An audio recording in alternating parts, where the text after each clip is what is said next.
Lecture du livre Jésus-Christ d'Ellen White. Serviteur des serviteurs. Le Christ était assis à table avec ses disciples dans la chambre haute d'une maison de Jérusalem. Ils s'étaient réunis pour célébrer la Pâque. Le Sauveur désirait être seul avec les 12 pour cette fête. Il savait que son heure était venue. Véritable agneau pascal, il allait être offert en sacrifice le jour de la Pâque. Il était sur le point de vider la coupe de la colère. Il allait bientôt recevoir le baptême final de la souffrance. Mais il lui restait quelques heures paisibles qu'il voulait employer pour le bien de ses chers disciples. La vie entière du Christ avait été un service désintéressé, non pour être servi, mais pour servir. Voilà la leçon qui s'était dégagée de chacun de ses actes. Cependant, les disciples n'avaient pas encore appris cette leçon. C'est pourquoi Jésus répéta cet enseignement à l'occasion du dernier souper de Pâques en l'illustrant de manière à laisser une impression indélébile dans les esprits et dans les cœurs. Les entrevues que Jésus avait avec ses disciples, appréciées de tous, étaient habituellement caractérisées par une joie calme. Les soupers de Pâques avaient revêtu un intérêt tout particulier, mais cette fois-ci, Jésus était troublé. Il se sentait oppressé et son visage était assombri. Quand il se trouva dans la chambre haute avec ses disciples, ceux-ci s'aperçurent qu'un fardeau pesait lourdement sur son esprit et sans en connaître la cause, ils sympathisaient avec sa douleur. Au moment où ils s'assemblaient autour de la table, il leur dit avec les accents d'une tristesse émue : « J'ai fort désiré de manger cette Pâque avec vous, avant que je souffre. Car je vous le déclare, je ne la mangerai plus jusqu'à ce qu'elle soit accomplie dans le royaume de Dieu. » Et, ayant pris une coupe et rendu grâce, il dit : « Prenez ceci et partagez-le entre vous. Car je vous le déclare, désormais je ne boirai plus du fruit de la vigne jusqu'à ce que le royaume de Dieu soit venu. » Le Christ savait que le temps était venu où il devait s'en aller du monde vers son Père. Ayant aimé les siens qui étaient dans le monde, il les aima jusqu'à la fin. L'ombre de la croix s'étendait déjà sur lui, et son cœur ressentait déjà les tortures de la douleur. Il prévoyait qu'il serait abandonné à l'heure où on le trahirait. Il savait qu'il devait endurer la mort la plus humiliante que l'on pût infliger à des criminels. Il voyait l'ingratitude et la cruauté de ceux qu'il était venu sauver. Il savait combien grand était le sacrifice qui lui était demandé, et que pour un très grand nombre, ce sacrifice serait offert en vain. Il voyait tout ce qui l'attendait, et il eût été bien naturel qu'il se sentît accablé par le poids de ses souffrances. Mais il considérait les 12 qui lui avaient été étroitement associés, qui auraient à se débattre dans le monde lorsque sa passion serait achevée. Il n'oubliait jamais ses disciples quand il songeait à ses propres souffrances. Il ne pensait pas à lui-même. Sa sollicitude pour eux absorbait complètement son esprit. Jésus avait beaucoup de choses à dire à ses disciples en ce dernier soir qu'il passait avec eux. S'ils avaient été préparés à recevoir ce qu'il désirait leur donner, ils auraient pu s'éviter une angoisse mortelle, le désappointement et l'incrédulité.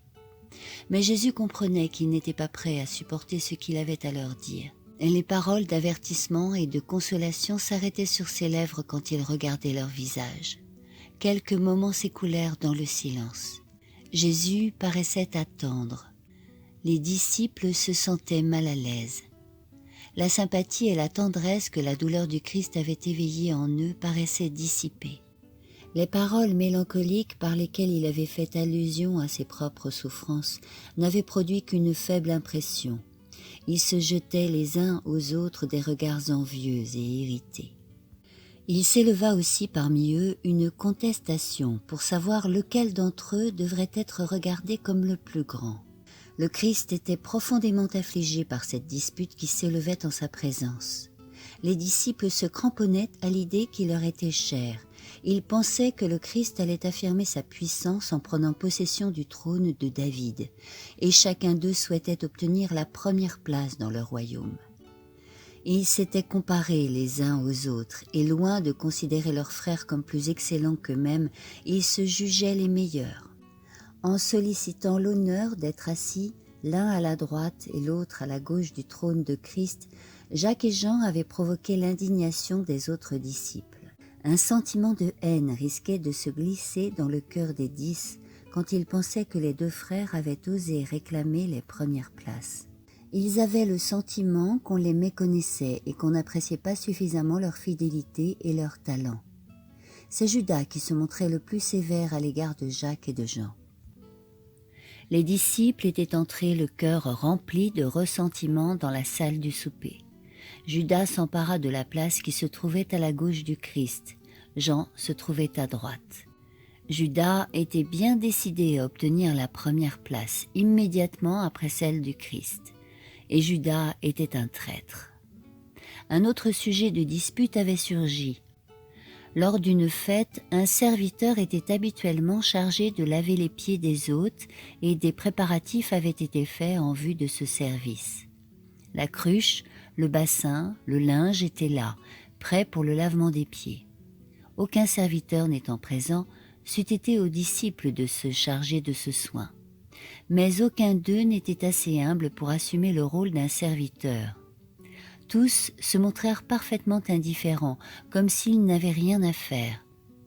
Par un silence obstiné, ils refusaient de s'humilier. Comment le Christ pourrait-il empêcher Satan d'obtenir sur eux une complète victoire? Comment pourrait-il leur faire comprendre que le simple titre de disciple ne suffisait pas pour faire d'eux de vrais disciples et pour leur assurer une place dans son royaume? Comment pourrait-il leur montrer que la vraie grandeur consiste en un service d'amour, en une véritable humilité? Comment réussirait-il à faire naître l'amour dans leur cœur et à les rendre capables de comprendre ce qu'il désirait si ardemment leur dire? Les disciples ne manifestaient aucun désir de se rendre un service mutuel. Jésus attendit un instant pour voir ce qu'il ferait. Ensuite, il se leva de table, lui, le maître divin. Après s'être dépouillé du vêtement de dessus qui eût gêné ses mouvements, il se ceignit d'un linge. Les disciples, dont la curiosité était éveillée, regardaient en silence. Ensuite, il remplit d'eau le bassin et se mit à laver les pieds de ses disciples et à les essuyer avec le linge dont il était ceint. Alors, leurs yeux s'ouvrirent. Leurs cœurs se remplirent de honte et d'humiliation. Ils comprirent le reproche silencieux et se virent eux-mêmes sous un jour tout nouveau. C'est ainsi que le Christ témoigna son amour envers ses disciples. Leur égoïsme l'affligeait profondément, mais il ne voulut pas entrer en discussion à ce sujet avec eux et préféra leur donner un exemple qu'ils ne devraient jamais oublier. Son amour pour eux ne se laissait pas facilement troubler ou anéantir. Il savait que le Père lui avait remis toutes choses et que lui-même procédait de Dieu et s'en allait à Dieu. Pleinement conscient de sa divinité, il avait mis cependant de côté sa couronne et son vêtement royal pour prendre la forme d'un serviteur. Ce fut l'un des derniers actes de sa vie sur terre. Avant la Pâque, Judas s'était rencontré pour la seconde fois avec les prêtres et les scribes, et le contrat au terme duquel il devait livrer Jésus entre leurs mains avait été définitivement arrêté. Cela ne l'empêcha pas de se mêler ensuite aux disciples comme s'il avait été parfaitement innocent et comme s'il s'intéressait aux préparatifs de la fête. Les disciples ignoraient totalement le dessein de Judas. Jésus seul devinait son secret, mais il ne le dévoila pas. Jésus désirait ardemment sauver son âme. Il éprouvait à son égard les mêmes sentiments qui l'avaient fait verser des larmes sur la ville condamnée. « Comment puis-je t'abandonner à ton sort ?» disait-il en son cœur. La puissance contraignante de cet amour était ressentie par Judas. Au moment où les mains du Sauveur lavaient ses pieds souillés et les essuyaient avec le linge, un frémissement parcourait le cœur de Judas, qui éprouvait le besoin de confesser sa faute en ce moment même. Mais il ne voulait pas s'humilier. Il endurcit son cœur pour ne point se repentir. Ses anciens penchants, un instant refoulés, reprirent le dessus. Judas se scandalisa de ce que le Christ lavait les pieds des disciples. Si Jésus pouvait ainsi s'humilier, pensait-il, c'est qu'il n'était pas le roi d'Israël. Tout espoir d'honneur terrestre dans un royaume temporel s'évanouissait. Judas voyait qu'il n'avait rien à gagner en suivant le Christ. Il lui semblait que Jésus se dégradait et il se trouvait confirmé dans son dessein de le désavouer et de reconnaître qu'il s'était trompé.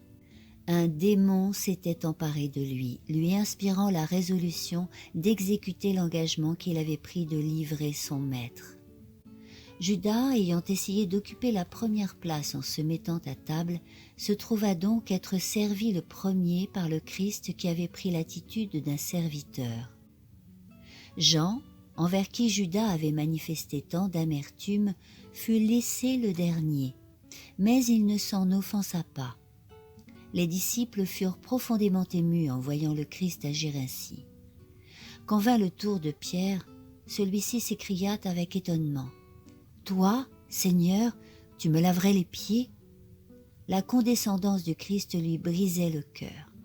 Il était tout honteux de penser qu'aucun d'eux n'avait voulu rendre ce service. Jésus lui répondit « Tu ne sais pas maintenant ce que je fais, mais tu le sauras plus tard. » Pierre ne pouvait se résoudre à voir le Maître qu'il considérait comme le Fils de Dieu jouer ce rôle inférieur. Son âme se révoltait contre une pareille humiliation.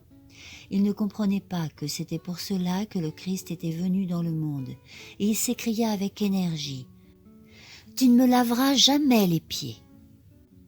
Alors le Christ dit à Pierre avec solennité « Si je ne te lave, tu n'auras point de part avec moi. » Le service que Pierre refusait était l'image d'une purification plus importante. Le Christ était venu pour laver les cœurs de la souillure du péché. En ne permettant pas à Jésus de lui laver les pieds, Pierre refusait la purification plus importante symbolisée par cet acte. Il rejetait virtuellement son maître. Ce n'est pas humilier le Sauveur que de lui laisser opérer notre purification. La vraie humilité consiste à accepter avec reconnaissance tout ce qui est offert et à s'employer avec zèle au service du Christ. En entendant les paroles « Si je ne te lave, tu n'auras point de part avec moi », Pierre renonça à son orgueil et à sa propre volonté. Il ne pouvait supporter la pensée d'être séparé du Christ, ce qui eût été sa mort.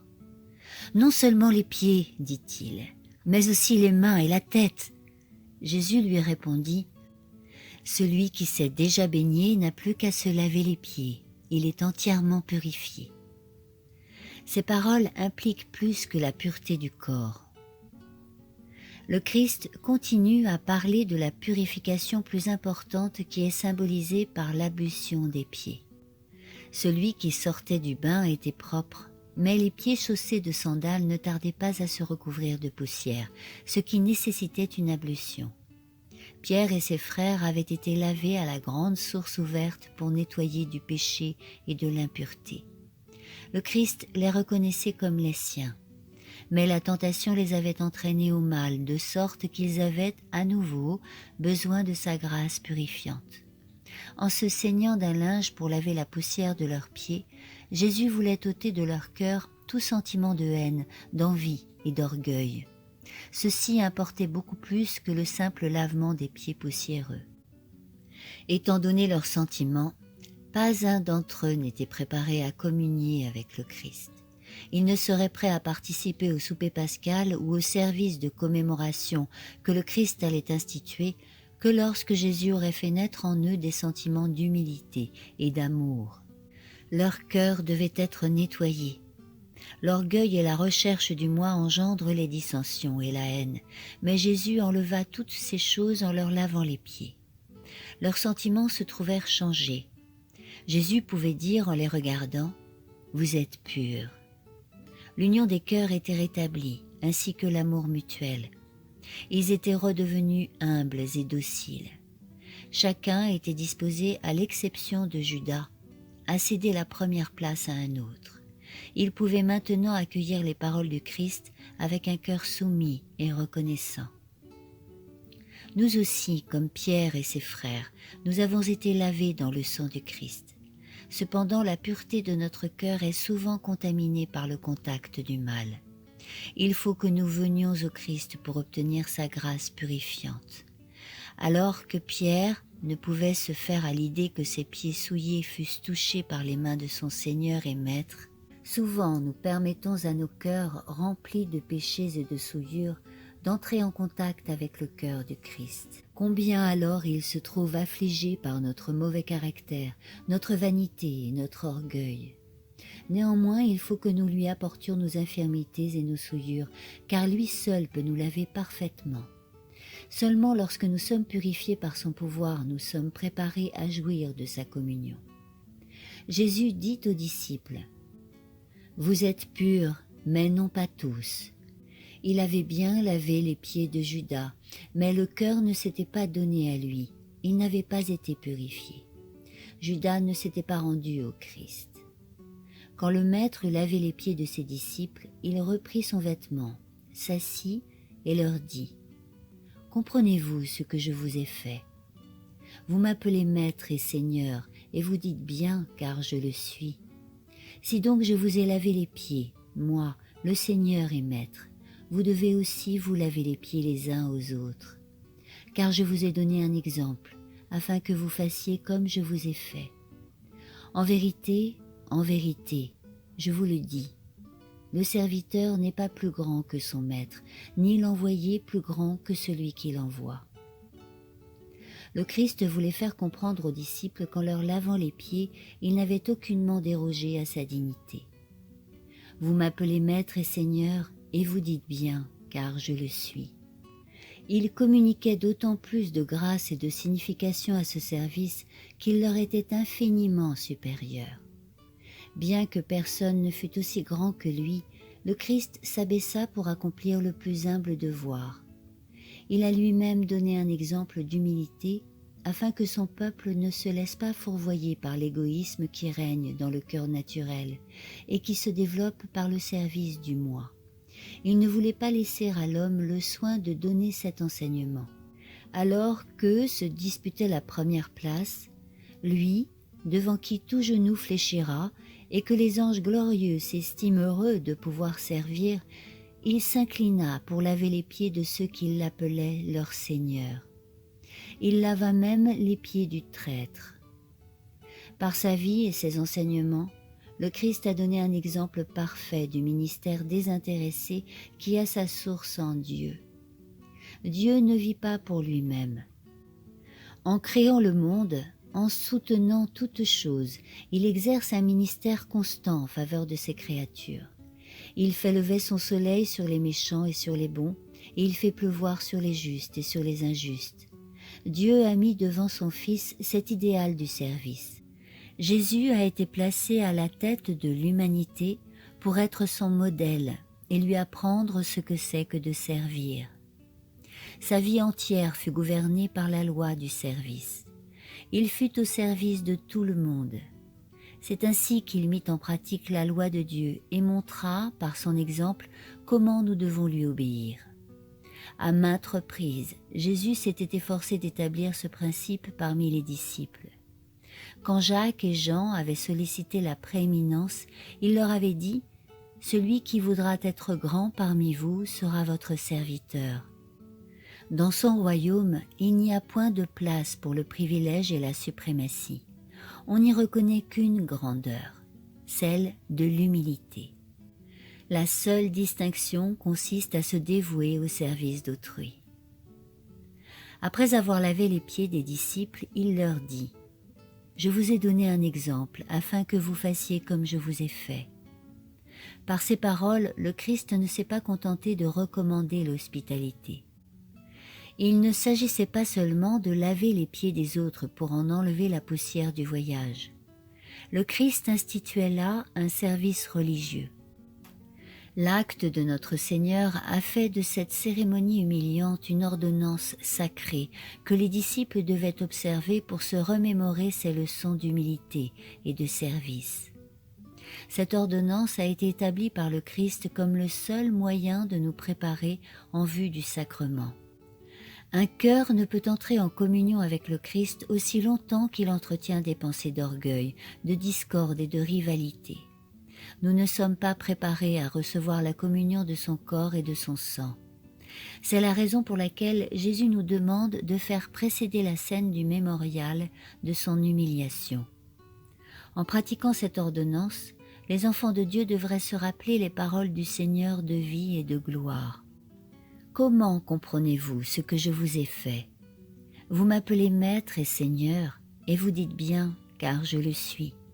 Si donc je vous ai lavé les pieds, moi, le Seigneur et le Maître, vous devez aussi vous laver les pieds les uns aux autres.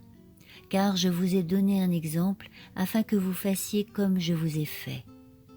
En vérité, je vous le dis, le Seigneur n'est pas plus grand que son Maître, ni l'envoyé plus grand que celui qui l'envoie. Si vous savez ces choses, vous êtes bien heureux, pourvu que vous les pratiquiez. L'homme a une tendance à se considérer comme plus excellent que son frère, à travailler pour soi, à rechercher la première place. Ceci engendre fréquemment de mauvais soupçons et de l'amertume.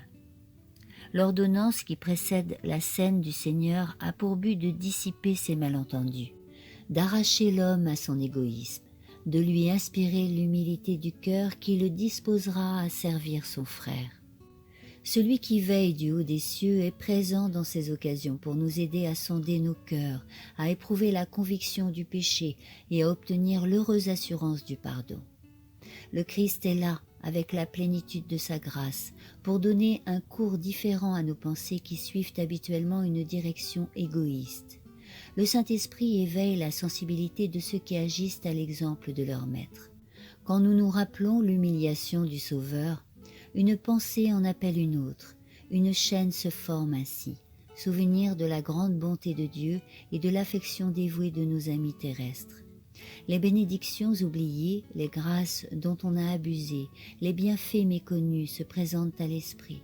Des racines d'amertume qui ont banni de nos cœurs la plante précieuse de l'amour sont mises en évidence.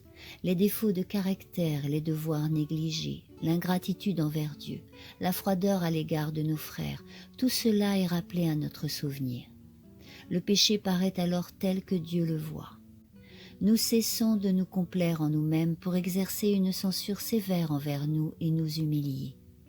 Nous avons la force de briser toutes les barrières qui se sont élevées contre les frères. Les mauvaises pensées et les médisances sont rejetées. Les péchés sont confessés et pardonnés. La grâce conquérante du Christ entre dans l'âme et l'amour du Christ resserre les cœurs dans une heureuse unité. Ce service préparatoire, par des leçons qu'il enseigne, a pour effet d'engendrer le désir d'une vie spirituelle plus haute, désir exaucé par le témoin céleste.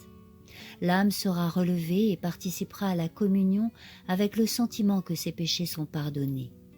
Le temple de l'âme sera inondé par le resplendissement de la justice du Christ.